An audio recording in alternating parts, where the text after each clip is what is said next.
sebenarnya kalau tidak ada dimensi politik Habib Riziknya, mungkin persoalan ini tidak terlalu rumit. Tapi karena ada Habib Riziknya menjadi rumit. Sehingga tidak heran kalau ada perlawanan juga dari pihak Habib Rizik karena merasa diperlakukan tidak adil.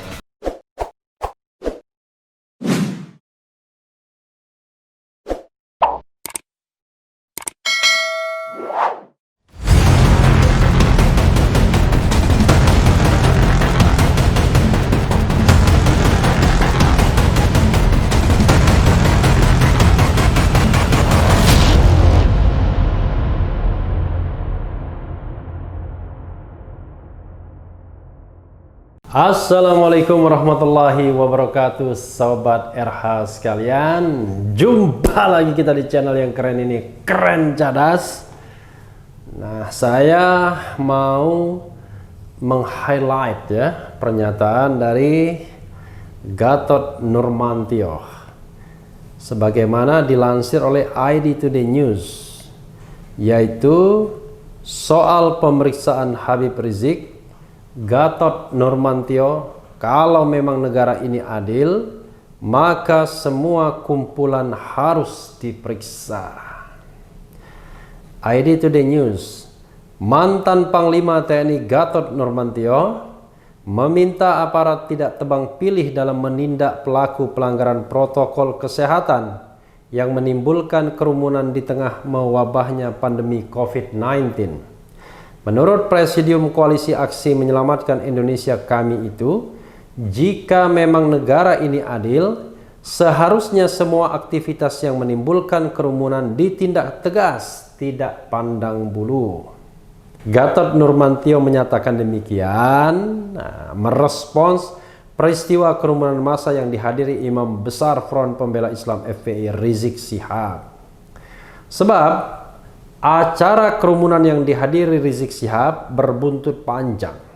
Rizik Syihab beserta anak dan menantunya dipanggil kepolisian untuk diperiksa terkait pelanggaran protokol kesehatan yang terjadi belakangan ini tentang pemeriksaan Habib Rizik Syihab. Kalau memang negara ini adil, maka semua kumpulan orang diperiksa semuanya, kata Gatot dalam acara Dialog Nasional 100 ulama dan tokoh yang disiarkan melalui kanal YouTube Front TV pada Rabu 2 Desember 2020. Ya, saya juga hadir ya. Hadir secara langsung malah ya. Selain soal pemeriksaan Rizik Syihab, Gatot Nurmantio juga menyinggung perlakuan aparat kepolisian kepada sejumlah aktivis kami, antara lain Syahganda Nainggolan, Jumhur Hidayat dan Anton Permana. Menurut Gatot, penangkapan terhadap ketiga orang ini menunjukkan bahwa negara belum mampu bersikap adil secara penuh. Lebih lanjut, Gatot Nurmantio juga menyoroti ketidakadilan yang terjadi di Papua Barat dan beberapa daerah lainnya. Dia, penegak hukum, melakukan pelanggaran hukum dengan menangkap kami. Aktivis kami maksudnya ya. Mereka ditangkap tanpa barang bukti, ujar Gatot.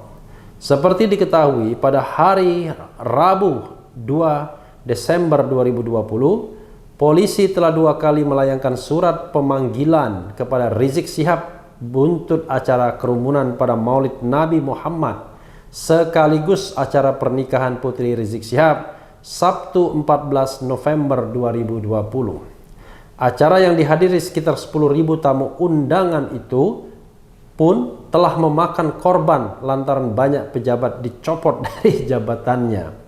Itu antara lain Irjen Nana Sujana dicopot dari Kapolda Metro Jaya, Kombes Heru Novianto dari Kapolres Jakarta Pusat, lalu Bayu Megantara dari Wali Kota Jakarta Pusat, Yasin Pasaribu dari Camat Tanah Abang, dan Setianto dari Lurah Petamburan. Ya, Sobat RH sekalian, kalau kita bicara mengenai Rizik Syihab atau Habib Rizik dan masalah-masalah yang melingkupi dirinya, memang sebenarnya banyak dimensi politiknya ketimbang dimensi penegakan hukumnya. Ini ada lagi berita misalnya, Dubes Saudi sebut HRS tak melanggar hukum. Persaudaraan alumni 212, Agus Maftu sebarkan hoax dan harus dipecat. Agus Maftu maksudnya adalah Duta Besar Indonesia untuk Arab Saudi yang dari awal selalu mengatakan bahwa Habib Rizik melakukan pelanggaran hukum, overstay dan lain sebagainya. Padahal harusnya sebagai duta besar kan menyelamatkan orang-orang Indonesia yang ada di sana, melindungi. Tapi karena dia representasi dari negara, jadi siapapun warga negara berhak atas perlindungan sekalipun dia dianggap sebagai oposan atau oposisi ya. Nah, termasuk juga soal kerumunan ini. Saya dari awal tidak terlalu sreg kalau pendekatannya adalah pendekatan hukum pidana. Harusnya memang pendekatannya adalah preventif. Nah, kalau pendekatannya prevention, maka memang yang bertanggung jawab harusnya pejabat-pejabat yang memang memiliki yurisdiksi ya. Pejabat itu ada dua. Ada pejabat politik dan ada pejabat administratif. Kalau dia pejabat politik, tentu pertanggungjawabannya adalah pertanggungjawaban secara politik ya, misalnya minta maaf dan lain sebagainya. Tapi kalau dia pejabat administratif, ya bisa dimutasi. Tapi tidak ada aspek untuk mempidanakan orang ya. Nah, bagaimana dengan kerumunannya itu sendiri? Ya dengan kerumunannya itu sendiri ya karena ketidakmampuan negara untuk mencegah, maka bukan pendekatan pidana kalau menurut saya. Ya pendekatannya adalah yang memastikan bahwa kerumunan tersebut tidak memunculkan klaster baru. Memang ada keinginan untuk memeriksa Habib Rizik dan lain sebagainya. Tapi kan sesungguhnya lagi-lagi pertanyaannya adalah apakah Petamburan memunculkan klaster baru atau tidak? Karena masih simpang siur. Bahkan ada statement ya dari banyak pihak yang mengatakan nggak ada klaster baru. Yang ditemukan adalah memang ada beberapa orang yang terkena COVID-19, tetapi itu mereka yang pulang dari liburan, bukan klaster Petamburan misalnya, bukan acara yang dihadiri Habib Rizik. Ya itu soal bagaimana mengatasi persoalan dari sisi kesehatannya. Tapi dari sisi tindak pidana ya saya juga kurang sreg.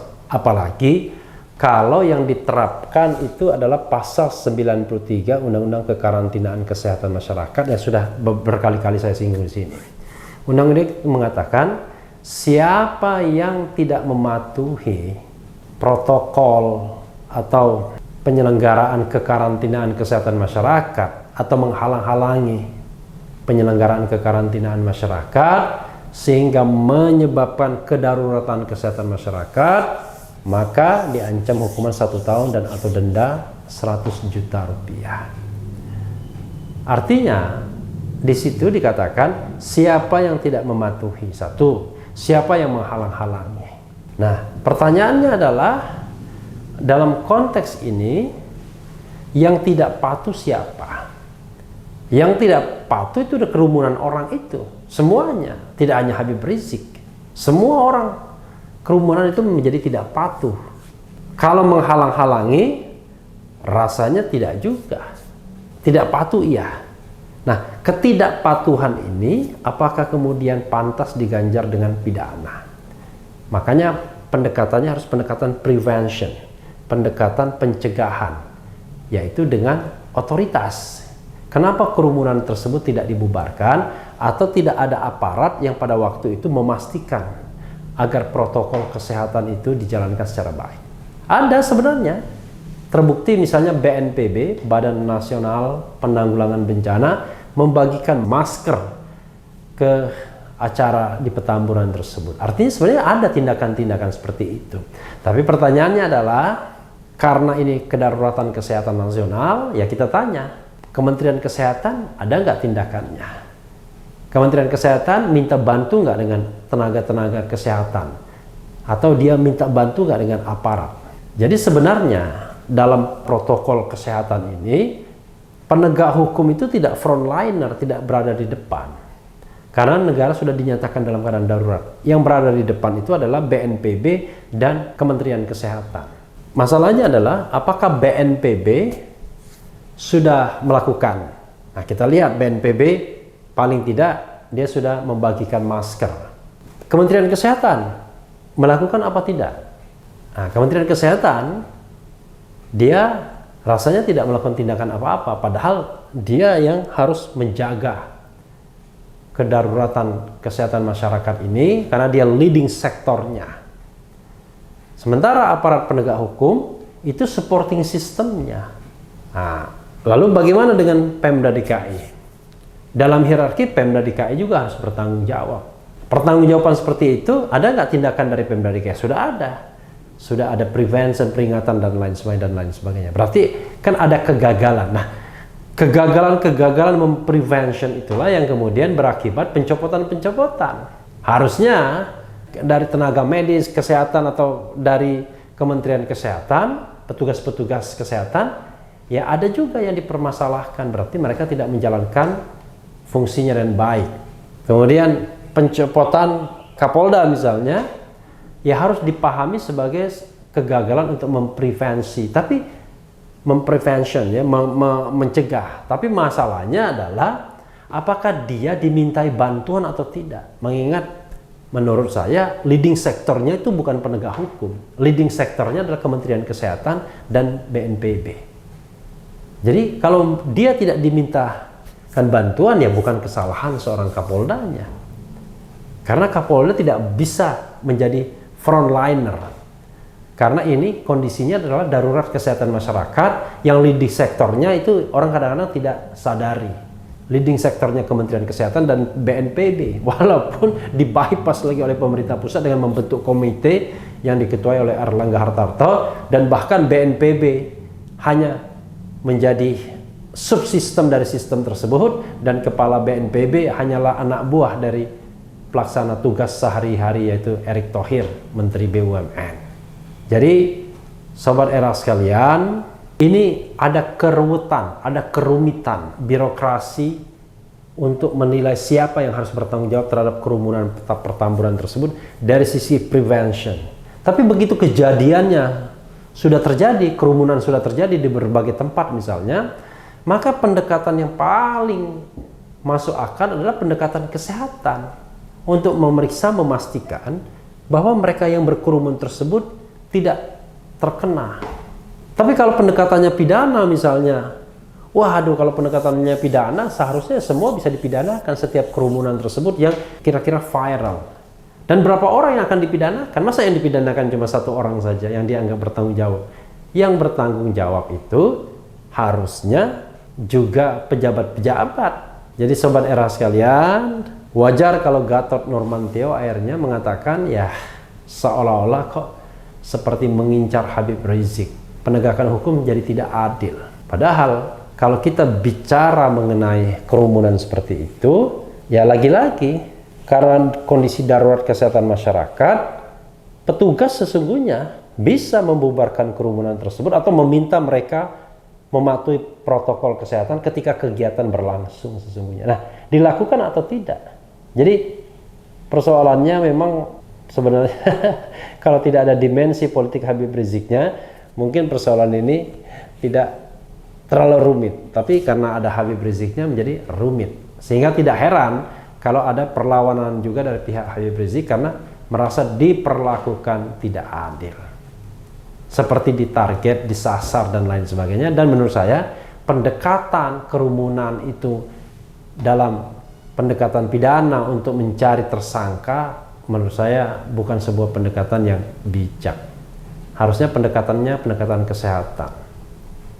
Apalagi ada perdebatan, ya, kalau tidak salah Hamdan Zulfa yang pernah saya singgung juga adalah tidak cocok pasal 93 itu diterapkan kepada situasi PSBB peralihan, yaitu pembatasan sosial berskala besar peralihan, atau PSBB sekalipun. Kenapa?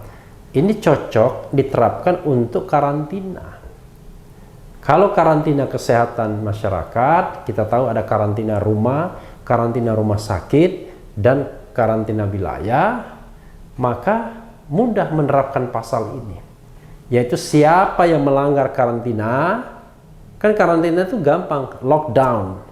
Jadi kalau mereka keluar rumah misalnya tanpa sebuah perintah misalnya atau dijemput oleh petugas medis karena rumah tersebut di karantina, maka dia bisa dianggap melanggar Kalau dia keluar dari rumah sakit atau masuk ke rumah sakit, juga begitu kalau rumah sakitnya dikarantina. Wilayah demikian juga, kalau orang masuk sebuah wilayah atau keluar sebuah wilayah, itu berarti melanggar. Tapi kalau PSBB sendiri tidak melarang orang untuk keluar dan masuk. Memang ada protokol kesehatan, tapi kan relatif sekali jadinya.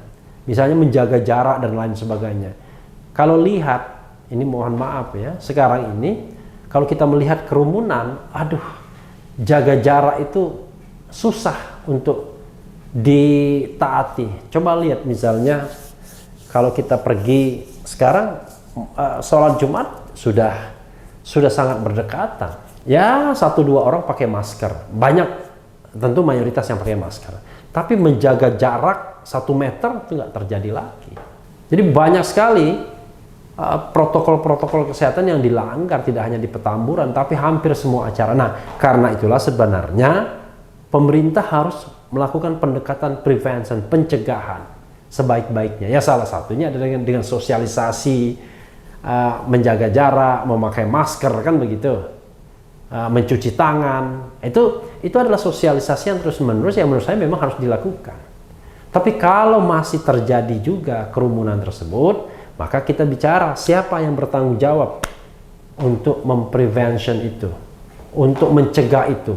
Kalau ada kerumunan dan sudah terjadi kerumunannya, maka sesungguhnya dalam kondisi kedaruratan, petugas atas permohonan bantuan leading sektor BNPB ataupun Kementerian Kesehatan ataupun pemerintah lokal yang merupakan kaki tangan dari sebuah birokrasi kedaruratan ini, ya bisa membubarkan kerumunan tersebut atau meminta mematuhi itu. Jangan sampai itu jadi diskriminatif ya. Sobat era sekalian, panjang ceritanya seperti ini, tapi mudah-mudahan semua bisa dilalui dengan baik.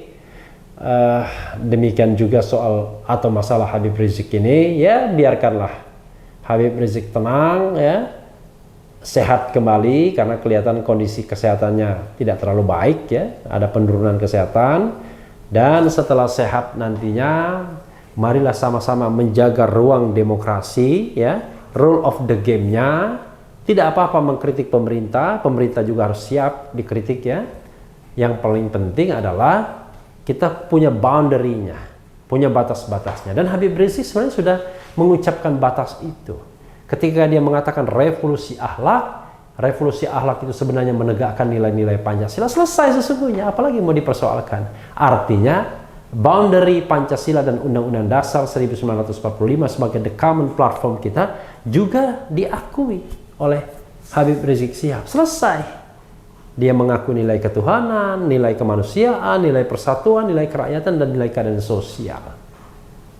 Jadi sobat era sekalian, mudah-mudahan kita bisa menyelesaikan masalah ini dengan baik dan negara ini bertambah cerdas.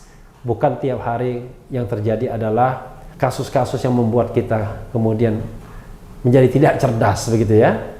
Yang penting tetap di channel ini, karena di channel ini Anda akan dirayu, ditipu, dibaperin, dicecar, diober pula di jalur khusus. Karena channel ini adalah channel yang mengancam, memeras, dan membenci. Jangan lupa subscribe, like, comment, and share.